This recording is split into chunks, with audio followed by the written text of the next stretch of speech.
Do you know what an S-Grind is? Now, before we get into that, today we're going to be taking a look at this Pisau Pedia 240mm S-Grind Gyuto.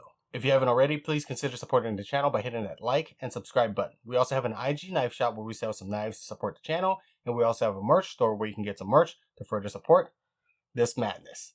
Now, quick disclaimer, I paid for this knife 100% with my own money, so that way you guys know my feedback and review is 100% honest and of my own. And as always, this is a first impression video. We'll come back here in 6 months to see how this baby holds up. So as we asked in the beginning of the video, what is an S-Grind? Now, if you do know what an S-Grind is, feel free to skip forward a little bit to the maker's information. If you don't know what it is, an S-Grind is a modern rendition of an old school technique called fullering. A fuller is the groove/channel that runs through the middle or the center lengthwise of a sword. And a great example of this, if you're a Lord of the Rings nerd like myself, is Narsil, the sword of Isildur. As you can see here, I'm going to grab a clip. That is the channel that runs through the sword. So the purpose of a fuller is to reduce the overall weight of the sword. Now, in a kitchen knife application, not only does the fuller or the S-Grind reduce the overall weight of the knife, it also supposedly aids in food release. Next, let's talk about the forge and the maker. The forge's name is Pisau Pedia, and their IG handle is also Pisau Pedia, and the bladesmith goes by either Indra or Woko. The shop is based out of Bekasi near Jakarta, Indonesia, and Woko has been making knives since 2017. Now, with all that said, let's go ahead and jump in and take a look at the specs. First, let's go ahead and take a look at the length of the knife. From heel to tip, this knife is about 243mm long. The blade height right here at the heel is about 53.66mm tall, so almost 54mm tall. The blade or the spine thickness right here at the heel is about 3mm thick, and the thickness right behind the edge is about 0.03mm thick. Now, this knife is made out of Böhler K110 material, or commonly known as D2, and it is heat treated to 59 to 60 Rockwell hardness. The blade leads down to this beautiful ebony handle, mostly ebony, with 2 brass spacers and 1 red embronio burl. And it also comes with a matching ebony saya. I mean, this thing is very, very nicely made. Has a very, very tight fit too, so it's really, really nice. Next, let's go ahead and take a look at the fit and finish of the knife. First, let's go ahead and check for blade straightness. Blade is nice and straight. Yeah, blade is nice and straight. So I gotta tell you, when you first look at this knife, what is the first thing you notice? It is probably the stippling all throughout the face or the flat of the knife and throughout the spine. And this is called the tribal design, according to Indra. And this beautiful stippling is actually what drew me to this knife. I think it is absolutely gorgeous. I mean, I love it. This stippling, honestly, is what made me buy this knife. As soon as I saw it, I thought to myself, God, I gotta have one of those. So that's how I ended up with this knife. And next week, we're going to be taking a look at its little brother, the Bunka. So stay tuned for that one. But yeah, this stippling is very, very nicely done. Now, as much as this looks kind of rough, all these ridges looks rough, the spine underneath all of this and all of the surface is actually rounded. So it is very, very comfortable around the hands. It doesn't cause any kind of discomfort or anything. So when you hold on to it, it actually, the stippling almost provides a little bit extra grip or traction when you use the pinch grip. So it's really, really nice. Doesn't hurt the hand at all. It's actually, honestly, more comfortable than most knives I've ever gotten. So it doesn't need any kind of work to round the spine or anything. The choil is a little bit more on the sharp side, but it is not uncomfortably sharp. So you can kind of tell that he has buffed it down a little bit, so it's not very uncomfortable around the hands. Next, let's go ahead and take a look at the finish of the knife throughout. The finish is very nicely done.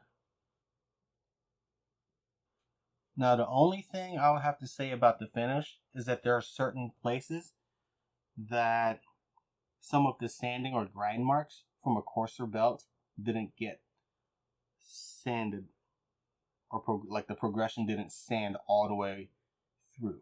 If that makes sense, like you can still see some grind marks from a coarser belt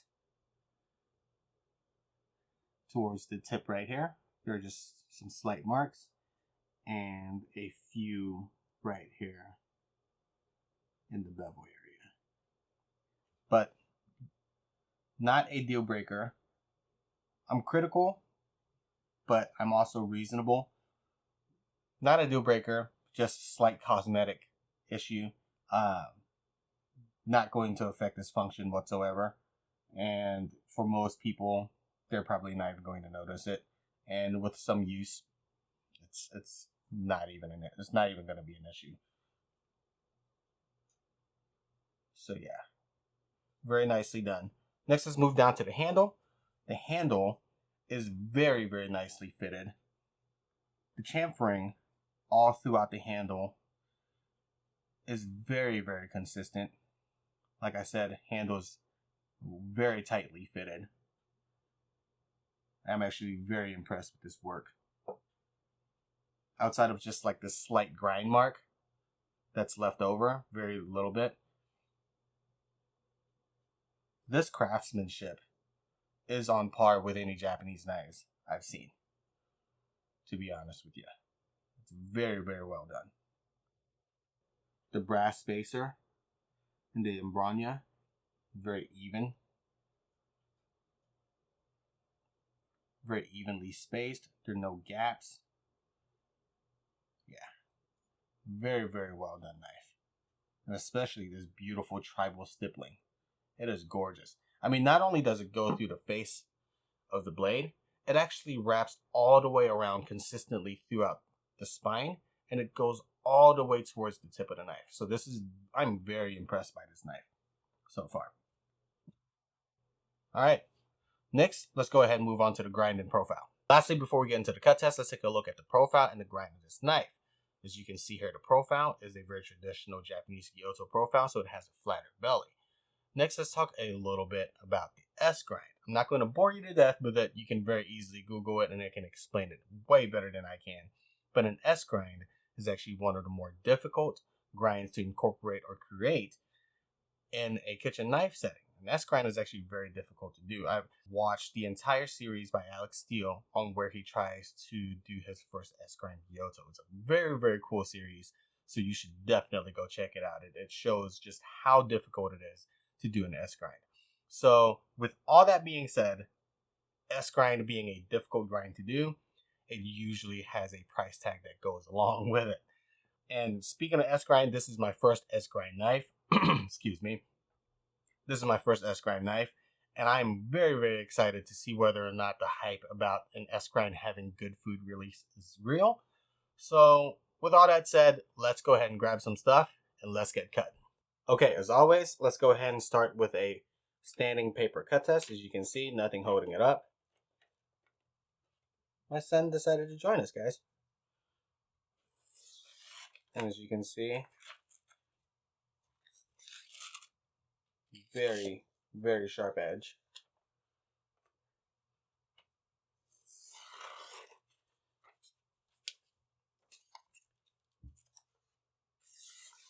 No issue whatsoever. Very, very clean edge. Roll this up. See if it bites. It bites right into it. So very, very nice edge.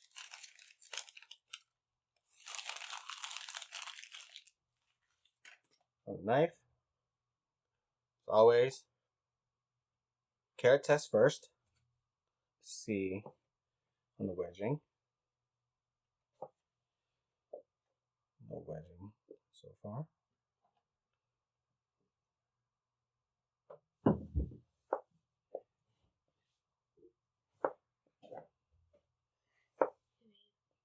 Thanks, buddy.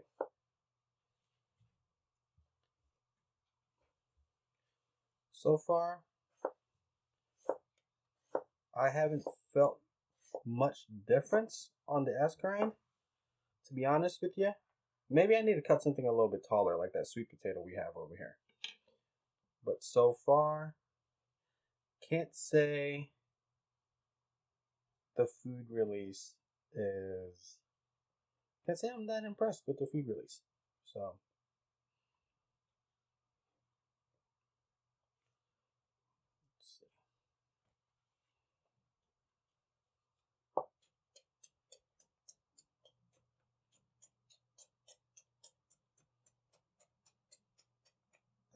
There it is.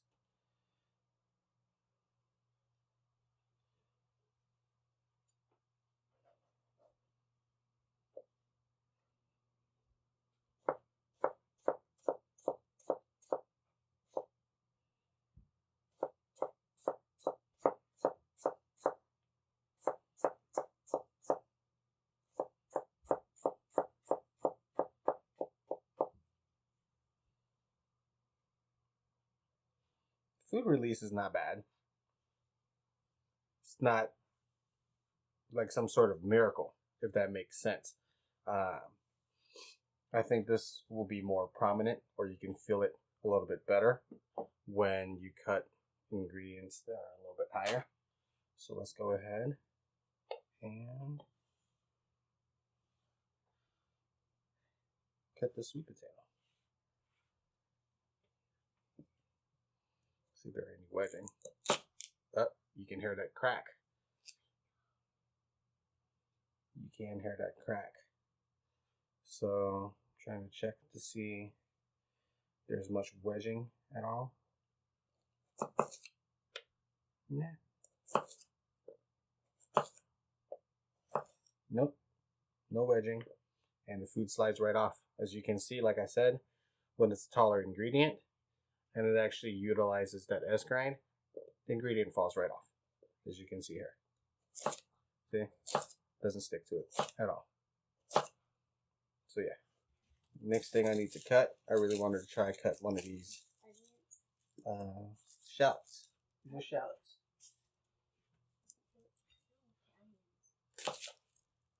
To see whether or not the grind is good for the tip. I feel like horizontal cuts for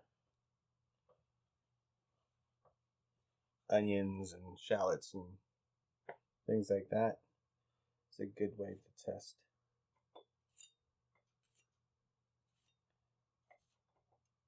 And as you can see here,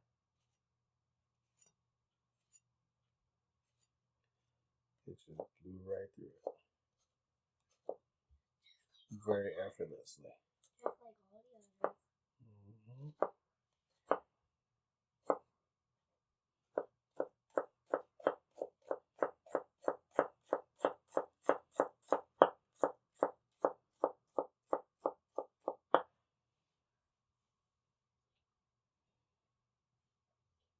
All right, as you guys can see in the cut test, this knife is very sharp. And I have to say that this edge, straight from the maker, is as sharp as any Japanese knife that I've gotten. Maybe with exception to like the Takamura, which is kind of in the league of its own. But yeah, I am very impressed with the edge on this knife. Now, as you can see, food release wise, unless you're cutting taller ingredients, the food release from this S-Grind is not as noticeable. So when you cut tall ingredients, it does glide right off like the sweet potato in the cut test. But when you're cutting something smaller and more delicate, and it doesn't really utilizes that full face of the knife, the food release from the S-Grind is not as noticeable. And as I said before, this is a first impression video for myself, and I'll have to come back in 6 months to determine whether or not and see what I think about this S-Grind. But as of right now, like I said, taller ingredients is noticeable, smaller delicate ingredients not so much. But overall, I am extremely impressed with the work by Indra. This is a beautiful knife. The work and the workmanship and the craftsmanship is grade A. Like, outside of just like that little bit of grind mark left over, this knife is beautiful. And the craftsmanship, like I said before, is on par with a lot of Japanese knife makers. So that's saying quite a bit. Yeah. And let me know what you guys think down below about the S-Grind. Whether or not you guys think it's legit, or it's a little gimmicky, or maybe, I don't know. Just comment down below. Let me know what you guys think. Anyhow, this wraps up the video for the week. If you guys do like this video, please hit that like and subscribe button. It will mean the world to me. Help me support all this madness. And I will see you guys next week.